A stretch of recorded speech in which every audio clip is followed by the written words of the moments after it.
Hi guys, welcome to today's video. Hope you're all doing well. My name is Danny and today I have the biggest headache I had in a while. But I still wanted to share with you my thoughts on IU's fifth mini album called Lilac. I actually already made a bunch of reaction reviews to some of her releases leading up to this mini album. So I already covered Celebrity, Lilac, Coin, and you can find all the links for my videos on those songs in the description box down below. And so for today's video, I really wanted to cover the rest of the songs because in my humble opinion, this album is a pop gem and I'm sort of masterpiece from IU. I have been a big fan of hers for the longest time, and last year when she released Love Bomb, was it last year? Was it 2 years ago? I don't know anymore. I lost track of time. I think it was like 2 years ago already. Oh my god. But when she released that album, that mini album, I just it was so freaking good. We have 10 tracks in total, and with every single one of them, she shows us a different perspective on her life, on her love relationships, and everything. And I really think that IU is one of those artists that can really portray or change her storytelling depending on her age and really showcase how you can have a certain perspective on love, for example, at 20, and then have a completely different perspective and the experience and everything at 27 or in your late 20s, early 30s. So she really changes the way she perceives certain themes and way she expresses them through music depending on her age. So now that we mentioned every single thing, let's jump right into it and talk about this fantastic album.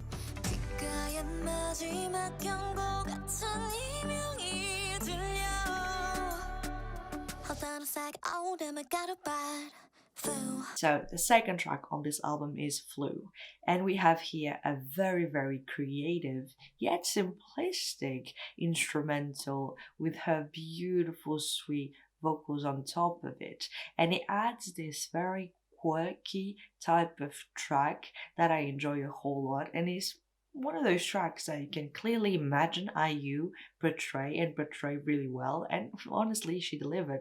She sounds so freaking good in it. It's not only quirky in its instrumental and the way she sings, but also in its lyrics, as she is explaining to us that she had to go to the doctor because she was not feeling good at all and she started having those symptoms of a flu, and she was actually falling in love again.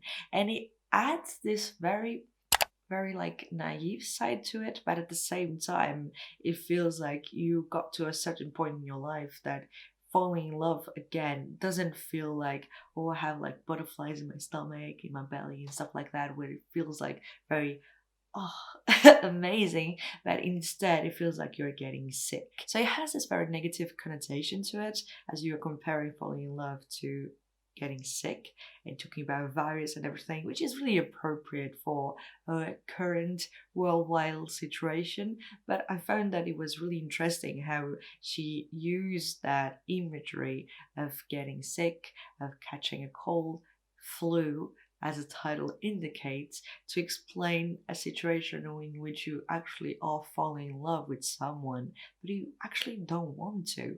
And so, with the combination of all those three elements, her voice, the creative and very quirky instrumental, with the lyrics, it just is like a match made in heaven to a very like lightweight track and sort of a pop gem, very chill, that I freaking love.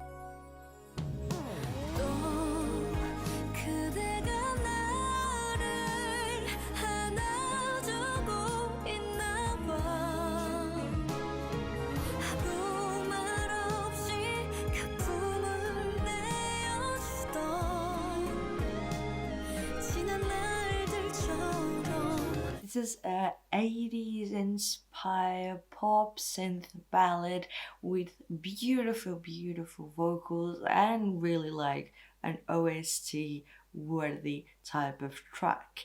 It is so sweet and you can feel the emotion all throughout it.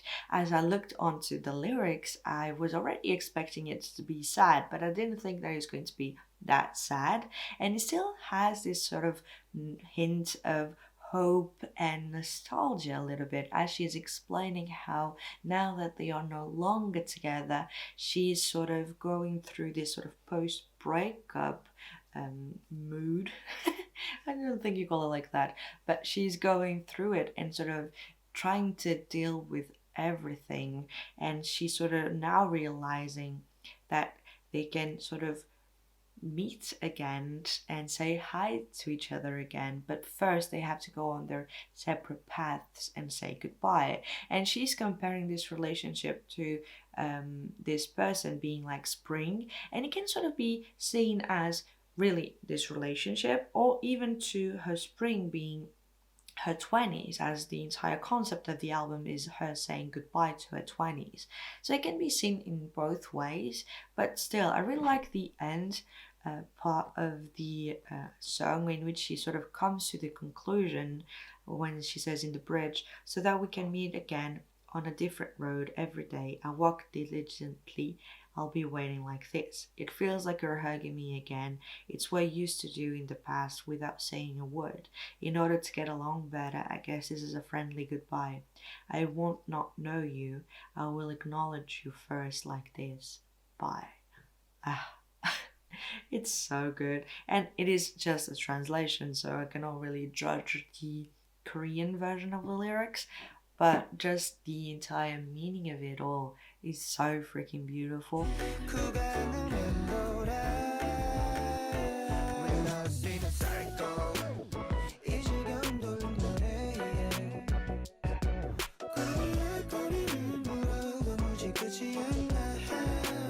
When I heard of this collaboration, I was so freaking happy, like match made in heaven, both of them coming together for this track. And they delivered. Like, we have a very chill, very laid back, quirky track with this sort of indie style to it, and they are telling us the story of how they keep getting pulled back into this relationship that does not work, but they are stuck in this sort of vicious cycle, and they think that they are all good, and then eventually not at all. They realize all of the issues that they have as being together, but they still go back to it. And it has this very playful vibe to it, as they are both portraying the perspective of like the male and the female in that relationship, or the male perspective on that relationship and the female perspective of it as well. So it has this very like, this is my side of the story, this is your side of the story, but we're still stuck in it. And so it's not really like one-sided as one person that keeps playing with you, but mostly like when both people don't know how to break it off and say goodbye, like in the previous track, High Spring By, but they are sort of enjoying it as well. They are enjoying the ride. And that I did really enjoy as well. I like how playful it all is. Their vocals are mix really well together. There's no like super high note or stuff like that. It's very chill and laid back, but I think it's a sort of style that goes for both of them so well. And sometimes you don't have to like belt those super high notes and stuff like that to make a song great, and this song is a proof of that. And I definitely had a great time listening to it over and over again as I listened to the entire album. I'm sick of your love, I'm sick of your love too, sick of your love, I'm sick and tired of you, sick of this love, just fight of it isn't all love, sick of your. Moving on from a vicious cycle of getting together and breaking up, we are now with a track that is very straightforward of being like, I don't love you anymore and I don't want your love and we need to end this because it's going nowhere. And I must say, I was not expecting this type of track from IU, not in the musical side of it, but in the lyrics side of it, it is very, very straightforward. And sometimes it can be perceived as like mean to say something like that. But at some point, when you realize that there's like nothing more to add to the relationship and we are just hurting each other by staying together, and like there's no more love in the relationship, I think is like the best thing to do, to just be honest and be like, okay, let's go our separate ways. There is nothing more here. So let's not hurt each other or hurt the other person if the other person still has feelings for them. And so that I did really enjoy, that other perspective that is very mature, very like grown up for IU in a way, or just for an artist in general, to be able to be so freaking straightforward and not tell this fantasy like love story, but be like really crude and be like, okay, I don't love you anymore, and there's nothing you can do that will make me change my mind. When it comes to the instrumental, it's very simplistic, and I think the main focus still is the lyrics, and there's a lot of repetition, and it's not in a way that it's like bad repetition, but it's mostly because she really wants to emphasize the message overall, and I think it really adds even more depth to it by the way it is repeated, the I don't love you anymore, and I find it to be so freaking strong in that way. There are some parts of it like it really hurts even to read them out loud, like saying, I just don't love the eyes that once drove me crazy anymore. Oh, sorry, I don't want to force myself to change my feelings. I'm sick of your love, sick of your love, sick of all. I hate this boredom that is swallowing us. Too fed up with us, fed up with us, fed up with all. You can blame and clap me all you want. It's like so freaking. But it's true, and it's actually a very short song as well compared to all the other tracks on this album, and I think she really wanted to go straight to the point and be like, this is the meaning of the track, the story of it all, and like I don't blame her. I think it is so cool that she was able to portray a song in this way and show another side of her. The bridge is really good as well. I have a thing for bridges and for for bridges, not those types of bridges, but in the song structure, I really tend to get more into like the pre-chorus and the bridge, as they are the parts that change a little bit all throughout the song. But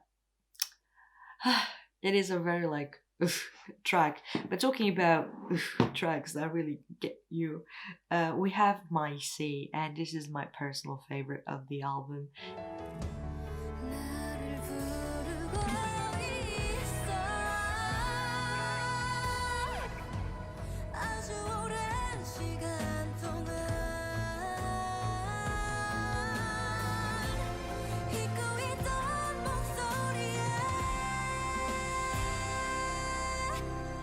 It has so much going on, but it's done in such a beautiful way. It's like more than OST worthy. It's like one of the best songs I think she has put out. It is so freaking beautiful. I love the piano melody and her voice together. She's like a queen of ballads to me at this point, especially with this track. It is so freaking strong, and from all the notes that I've taken for all the tracks, this is definitely the track that I've written the least because of how freaking beautiful it is from beginning to end. And that happens to me a whole lot when I have songs that I like, but they're not like the ones that get to my heart to that extent. I have like stuff to like note and everything, but this song has so much going on, like from the beautiful crescendo of her voice all throughout it, the first pre-chorus and chorus that are all in head voice, like really subtle, and she plays with the subtleties of it all, the really beautiful notes, very fragile, and then she has the second pre-chorus and chorus in which she belts those notes and are like, oh my god.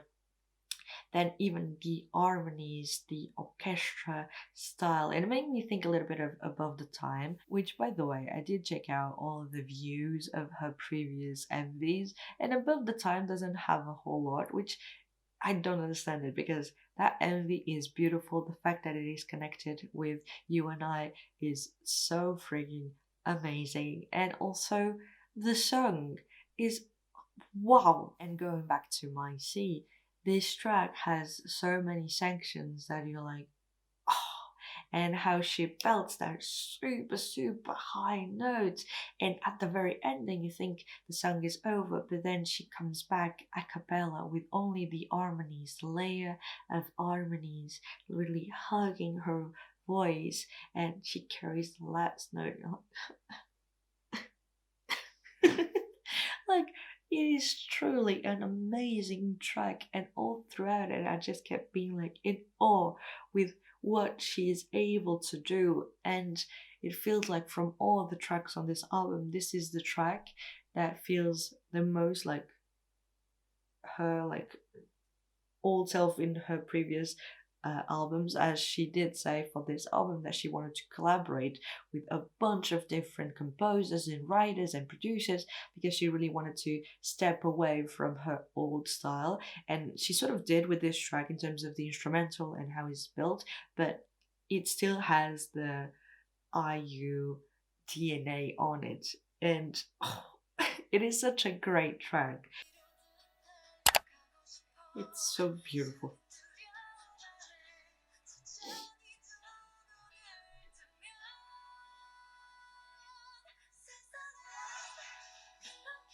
In the sort of orchestral like instrumental, how she plays with her falsetto head voice and back to her chest voice and pah, the electric guitar riff in the back. My god,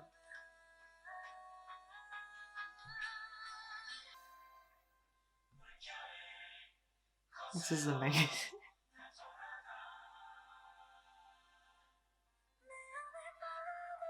Back to the piano, the subtlety of her voice.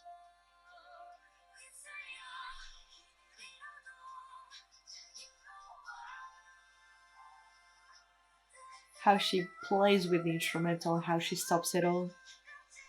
And that high note, I have chills all over.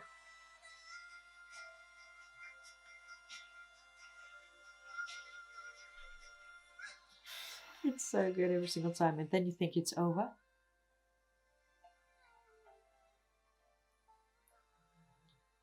You think it's over, but it's not.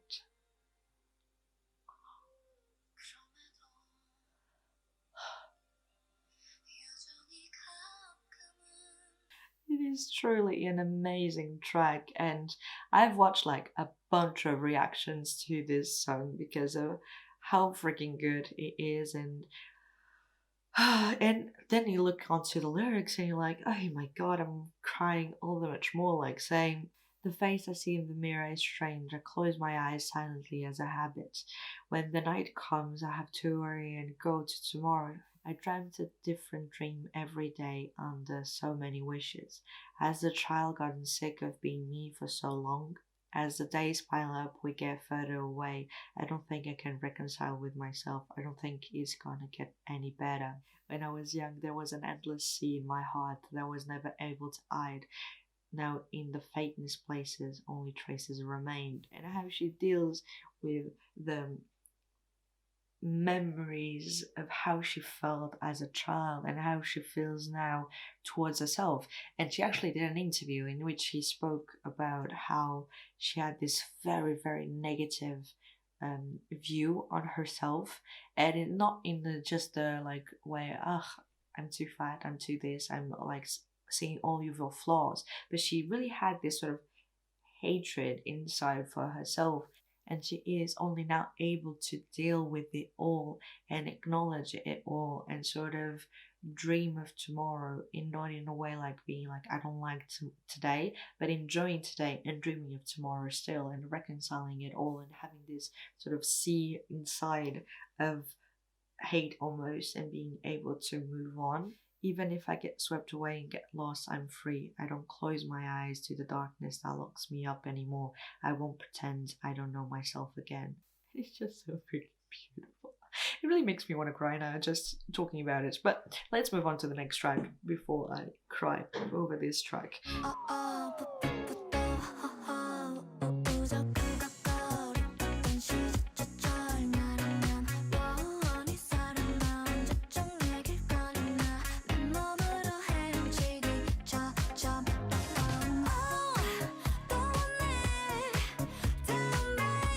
So then we have Poof, which is like such a abrupt transition, but we have to do it. We have to move on. And this track is the complete opposite from My Sea. It has this very lightweight and playful vibe to it, and even with the repetitions, it really plays well with the rhythm of the words onto the melody, and it has this, even the sound of the waves. It is like very bubblegum pop, and it really goes to show how IU is able to portray such various types of styles and concepts as she goes from the tear-jerking OST style ballad of My Sea and then to Poof with the bubblegum aesthetic and concept of it all. So I really love the diversity of concepts and styles that you can find all throughout this album.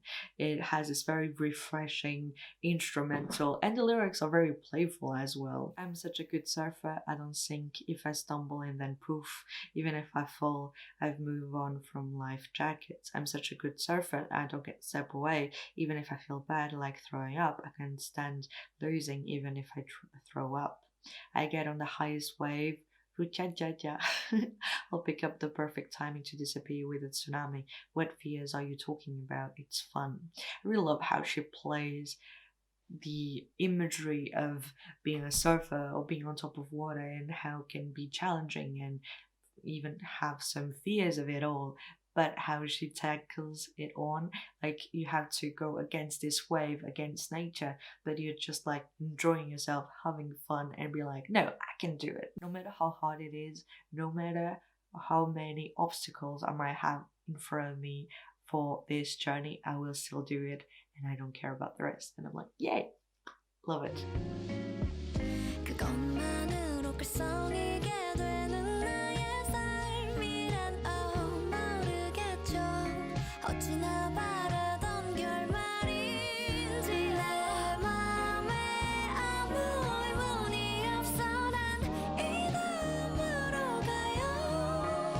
And then we go back to a little bit of nostalgia, sadness, and all of those emotions.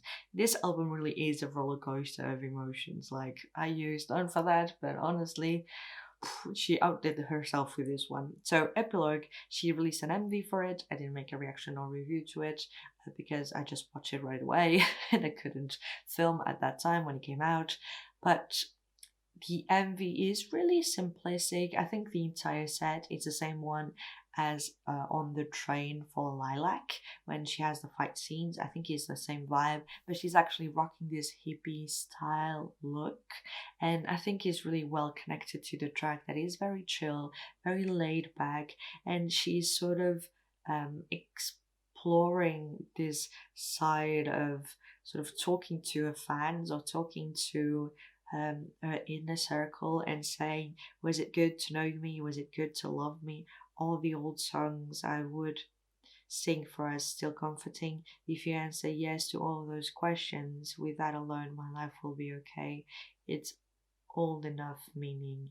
There is no doubt in my head that just how it goes, I'm not anywhere, but I'm sure I'm everywhere. I believe that can be possible. And it has this very like poised, mature vibe to it of just questioning if what you did in your life had any worth. Did it impact anyone? If so, it's enough for her. And I'm like, oh my god. It's so much for me to handle. So we went through an entire roller coaster of emotions for this album. We have the very strong, powerful tracks like My Sea, or even High Spring By. Then have the more laid back with Troll, with a Poof or Empty Cup. Empty Cup is mostly on the strong, straightforward track, but all the tracks put together create this very strong, cohesive, diverse set of pop gems that I had such a great time listening to from beginning to end. So guys, those are overall all of my thoughts for IU's fifth album, Lilac. I really want to know yours in the comments down below. What did you think about it all? Which song is your favorite from the album? Tell me in the comments down below. Either way guys, thank you so much for watching this video. I hope you liked it, I hope you enjoyed it. Don't forget to share, like, and subscribe, and even click that little bell icon so you are notified whenever I post new videos. In the meantime guys, take care, enjoy yourself, and I hope I'll see you in the next one. Bye!